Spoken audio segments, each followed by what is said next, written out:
आप सभी लोगों का स्वागत है फिर से एक बार रिदवान क्रिक जोन में। आशा करता हूँ आप सभी लोग सही सलामत होंगे। तो चलिए शुरू करते हैं आज का वीडियो, जो कि 8वां मुकाबला था और बहुत ही बेहतरीन और रोमांचक यह मुकाबला था। वहीं पे देखें तो ये क्लोज एनकाउंटर बन गया था, और जैसे कि राजस्थान रॉयल्स और पंजाब के मुकाबले काफ़ी समय से एक राइवलरी बन चुका है दोनों ही टीमों के बीच। और वहीं पे अगर देखें तो गुवाहाटी में ये पहला आईपीएल मुकाबला खेला गया, और वहीं पे राजस्थान रॉयल्स ने टॉस जीतकर पहले गेंदबाजी का फैसला किया। इसलिए फैसला किया क्योंकि यहाँ पे थोड़े बहुत ड्यू का इफेक्ट था, इसलिए। और वहीं पे ऐसा सोचा कि दूसरे बल्लेबाजी करते हुए आसानी से रन चेस कर जाएंगे। और हालांकि जैसे कि मैंने बोला कि वही इस मैदान में हालांकि अच्छी खासी रन्स बनते हैं, और हालांकि तेज़ गेंदबाजों को थोड़ी बहुत ज़्यादा मदद मिलती है बनस्पत स्पिनर्स उतने कारगर साबित नहीं हुए हैं। हालांकि पिचेस थोड़ी बहुत काली मिट्टी की हो, लेकिन वही स्पिनर्स को उतने मदद नहीं मिलते, थोड़े बहुत जो पेसर्स को मदद मिलते हैं, और वही हुआ इस मुकाबले में भी। और जबकि अगर आप देखें तो वही अगर आप बात करें तो शिखर धवन, प्रभ सिंह पंजाब किंग्स के तरफ से जो सलामी बल्लेबाजी की शुरुआत की प्रभ सिमरन की जो पारी थी, जो एक युवा बल्लेबाज ने जो अपना प्रतिभा दिखाया इस मुकाबले में, पूरी तरीके से मोह लिया है। और वहीं पे अगर देखें तो पहले मुकाबले में भी वैसे ही ताबड़तोड़ अंदाज से पारी की शुरुआत की, और आज भी वही किया। आतिशी पारी रही अगर आप बोले तो प्रभसिमरन सिंह की पारी में से जो छक्के और चौके देखने को मिले, और बहुत ही करारा शॉट्स लगाए। वहीं पे ट्रेंट बोल्ट को भी आड़े हाथों लिया, और वहीं पे और सलामी बल्लेबाजी करते हुए और पावर प्ले भी अच्छी तरीके से यूटिलाइज कर। पावर प्ले में अगर देखें तो 63 रन की अगर देखें तो पावर प्ले में रन से जोड़े बिना विकेट गवाए, वहां से रन गति को बढ़ाने की कोशिश की प्रभसिमरन सिंह।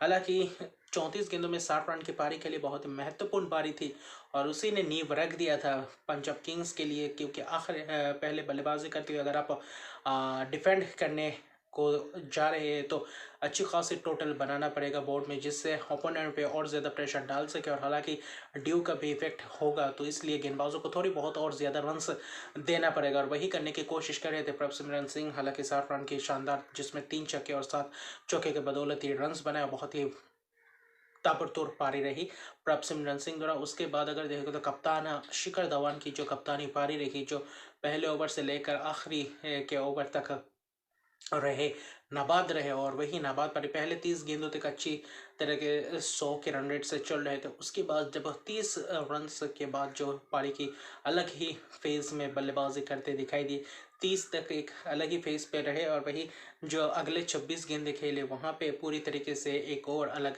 दिखे तो 56 रन जोड़े, जबकि 86 रन की पारी, और ये अर्शद की पारी, और ये बहुत महत्वपूर्ण पारी एज ए कप्तान भी और टीम के लिए ये बहुत ही महत्वपूर्ण पारी रहा। और वो जो पेस आखिर में बढ़ाया, उसी ने मदद किया पंजाब किंग्स के लिए और भी ज़्यादा, जबकि बोर्ड पे बड़े रन्स लगाना चाहिए वही किया। कप्तान ने भी 3 चौके और 9 चौके जरा नाबाद रहे, लेकिन वो प्रभसिमरन के साथ मिलकर जो 90 रन का पहला पार्टनरशिप पहले विकेट का, ये भी एक गेम सेट करके जाते हैं, और वही एक प्लेटफॉर्म देते हैं आने वाले बल्लेबाजों के लिए। हालांकि इस मुकाबले में कागिसो रबाडा को रखा नहीं, ये थोड़ी बहुत आश्चर्यचकित बात थी, लेकिन जो नथान एलिस को रखा इस मुकाबले में, वही प्लेइंग 11 के साथ करीबन उतरे और वही परफॉर्मेंस करके दिखाया। और बाकी सभी बल्लेबाजों ने, जितेश शर्मा ने भी अपनी आते हुए अच्छी खासी पारी के लिए 16 गेंदों में 27 रन अच्छी लय में दिख रही, अच्छे इंटेंट के साथ दिखे।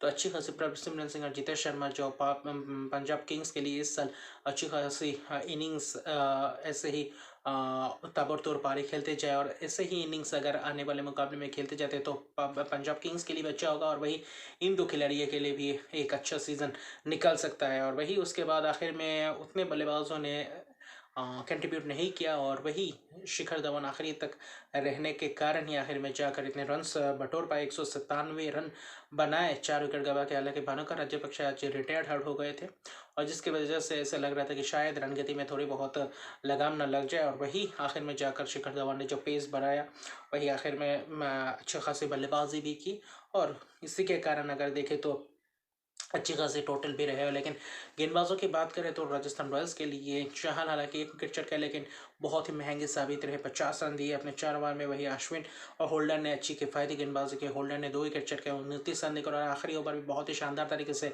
डाला। 19वां ओवर के आसिफ से डाला था, बहुत ही रन गए थे और जिसकी वजह से इतने लंबे टोटल तक पहुंच पाए 197 रन। और पहले जैसा शुरुआत किया था ऐसा लग रहा था कि 200 पार 210 15 इस मुकाबले में भी कर सकते थे, लेकिन आखिर में जाता जाता 197 तक पहुंच पाए और वही उनको 198 रन का टारगेट था राजस्थान रॉयल्स के सामने। और तब ऐसा लग रहा था कि शायद 198 रन कहीं थोड़े बहुत 10-12 रन कम न पड़ जाए पंजाब किंग्स के लिए डिफेंड करने के लिए, क्योंकि जैसे शुरुआत थी उसको आखिर में वैसे तब्दील नहीं कर पाया। हालांकि 197 रन भी बहुत ही बड़े टोटल होते, फिर भी राजस्थान रॉयल्स के सामने हालांकि देखे तो उससे शानदार कैचेस भी दिखाई दिया जॉस बटलर द्वारा लॉन्ग ऑफ में, और लॉन्ग ऑन में अच्छी खासी कैचेस भी पकड़े। और जबकि थोड़े बहुत निकल किए थे, जैसे लग रहे थे थोड़े बहुत क्रैम्स आ रहे आए थे, इसलिए सलामी बल्लेबाजी करने जायसवाल के साथ अश्विन, जी हाँ रविचंद्रन अश्विन को भेजा गया। और यही मुझे समझ से परे लगा, क्योंकि आपके पास इतने बैटिंग डेप्थ है। आप इम्पैक्ट प्लेयर के तौर पे ध्रुव जुरेल को लाए थे, वहाँ पे और भी डेप्थ हो जाता है बल्लेबाजी में। वही देवदत्त पडिक्कल जैसे बल्लेबाज है जो सलामी बल्लेबाजी खेलने के लिए जाने जाते हैं, और उनके अलावा वही उसके बाद बटलर है, संजू सैमसन है, उसके बाद हेटमायर है, रियान पराग है। तो उन बल्लेबाजों से क्यों सलामी बल्लेबाजी करने नहीं दिया, और अश्विन को क्यों उससे पहले भेजा, ये भी बहुत ही बड़ी आश्चर्यचर्चा की बात थी मेरे लिए। और ख़ासकर देखें तो यशस्वी जायसवाल ने भी अच्छी शॉट लगाई थी, पहले ही गेंद पे छक्का लगाया था सैम करन को, अगर आप देखें तो डीप स्क्वायर लेग के ऊपर से। लेकिन बाद में वही हुआ, जबकि उसके बाद अच्छी खासी गेंदबाजी की अर्शदीप सिंह का अच्छा स्पेल रहा। अर्शदीप सिंह ने वही किया जो चाहिए था अर्शदीप सिंह द्वारा। और वही अर्शदीप सिंह की जो शुरुआत थी बहुत ही बेहतरीन शुरुआत थी अर्शदीप सिंह द्वारा। पहले ही 2 विकेट पावर प्ले के अंदर अंदर चटका दिए। वही उसके बाद जॉस बटलर और संजू सैमसन की पारी थी, और वो पारी बहुत ही महत्वपूर्ण पारी थी। और वहीं पे जॉस बटलर का भी कैच एक था जो सेम करन ने गेंद अच्छी तरीके से स्लोअर डाला था, और थोड़ी बहुत शॉट लगाए थे मिड विकेट दीप स्क्वायर के ऊपर से, तो वही ज़्यादा दूर नहीं गया था। वहीं पे हरप्रीत ब्रांड ने कैच छूटा था उनके हाथों से, और वो कैच गंवाने के बाद ऐसा लग रहा था कि शायद जॉस बटलर यहाँ से मैच न निकाल जाए, लेकिन वहीं पे नथान एलिस ने आया, वही अच्छे स्पेल डाला। और ये दुर्भाग्यशाली रहे जॉस बटलर जो अपने बल्ले पे लग के पैड पे लग के कॉर्ड आउट हो गए एलिस के हाथों। वही उनके गेंद भी उनका ही था, और कॉर्ड कैच भी उन्होंने ही पकड़ा, और अच्छी खासी गेंदबाजी रही। उसके बाद संजू सैमसन ने पारी को संभालने की कोशिश करी और वहीं से खींचने की कोशिश की पडिक्कल के साथ मिलकर। संजू सैमसन ने हालांकि 25 गेंद में 42 रन बनाए, जो एक आकर्षणीय पारी नहीं, लेकिन वो बड़े आज लंबे पारी में तब्दील नहीं कर पाए। हालांकि जो पारी खेल के गए वो बहुत ही महत्वपूर्ण पारी था, लेकिन जो देवदत्त पडिक्कल आए और वहीं पे थोड़े बहुत उनके स्ट्रगल करते हुए दिखाई दिए, वो गेंदबाजों के सामने उतने अच्छी तरीके से खेल नहीं पा रहे थे, जिसके कारण बीच में उसी बल्लेबाज अगर देखें तो जैसे बल्लेबाज कर रहे थे जब रन चाहिए थे तब 26 गेंदों में 21 रन हालांकि बनाए, वही वहाँ पे मैच फंसा गए थे देवदत्त पडिक्कल। उनके साथ रियान पराग ने भी 12 गेंदों में 20 रन बनाए, 2 छक्के लगाए, 1 चौके लगाए। आज अच्छे लय में दिख रहे थे, लेकिन वो भी लंबे पारी में तब्दील नहीं कर पाए जब रन्स बहुत चाहिए थे राजस्थान रॉयल्स को। आखिर में जाकर हेटमायर और ध्रुव जुरल आए, और वहीं पे मैच थोड़े बहुत जब 15 ओवर में 124 रन बना पाए थे, 6 विकेट गंवा गए थे। जबकि अगर आप बात करें तो राजस्थान रॉयल्स वहाँ से शिमरन हेटमायर और ध्रुव जुरेल की जो प्रदर्शन थी, जो करीबन अगर आप देखें तो महज वही देखे तो 62 रन का पार्टनरशिप, और यह बहुत ही महत्वपूर्ण पार्टनरशिप थी क्योंकि हेटमायर और ध्रुव जुरेल ने बहुत ही आकर्षणीय पारी खेली, ताबड़तोड़ अंदाज से बल्लेबाजी की। और वही दोनों ही बल्लेबाजों ने अच्छी प्रदर्शन तो किए, बल्लेबाजी तो किए। एक युवा बल्लेबाज भी थे शिमरन हेटमायर जो एक्सपीरियंस बल्लेबाज थे, और वही 18 गेंदों में 36 रन की पारी के लिए रनआउट हो गए। और वहीं पे वही रनआउट शायद मुझे लगता है आखिरी ओवर में जो रनआउट हुआ शिमरन हेटमायर, तब करीब 12 रन चाहिए थे, 4 गेंदों में 13 रन ऐसा कुछ चाहिए थे, और शिमरन हेटमायर 2 रन की कोशिश कर रहे थे ताकि स्ट्राइक अपने पास रहे, और ध्रुव जुरैल वहाँ पे 2 रन नहीं था, वहाँ पे आधे रास्ते पे रन आउट हो गए थे। लेकिन तभी ऐसा लग रहा था कि शायद ध्रुव जुरैल अगर वहाँ पे दूसरे के लिए दौड़ पड़ते, अगर ध्रुव जुरैल अपना विकेट का सेक्रीफाइस करते, क्योंकि शिमरन जैसे हेटमायर जैसे खिलाड़ी उनके सामने थोड़े बहुत दिग्गज खिलाड़ी है और वही एक्सपीरियंस खिलाड़ी है। ऐसे मौके में जब 3 गेंदों में 12 रन चाहिए, तब ऐसे खिलाड़ी की आपको ज़रूरत होती है, और वहीं पे शायद मैच गवा बैठे।